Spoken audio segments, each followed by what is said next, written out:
Viewers, welcome to my page. আমি Niha teaching থেকে নিহা চলে এসেছি। কেমন আছো তোমরা সবাই?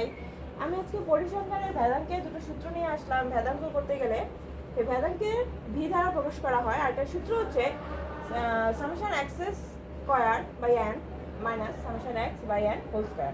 আর ভেদাঙ্ক বি এটার আরেকটা সূত্র হচ্ছে summation F D square by N minus summation F D by N whole square. আমি আবার বলছি, summation x by n minus summation x by n whole square, summation f d square by n minus summation f d by n whole square। এই দুটো হচ্ছে সূত্র। তা আমি এখন সূত্রগুলি নিয়ে আলোচনা করছি। নেক্সট ভিডিওতে আমি আস্তে আস্তে অঙ্ক আবার আনবো। তো কারোর যদি পরিসংখ্যানে কোনো প্রবলেম থাকে আমাকে জানাও, আমি যথাযথ চেষ্টা করবো তোমাদের প্রবলেম সলভ করার। ওকে, তাহলে লাইক কমেন্ট শেয়ার করো। Niha teaching page YouTube channel, সেখানে সাবস্ক্রাইব করো। ওকে, টাটা। নেক্সট ভিডিওতে আবার দেখা হবে।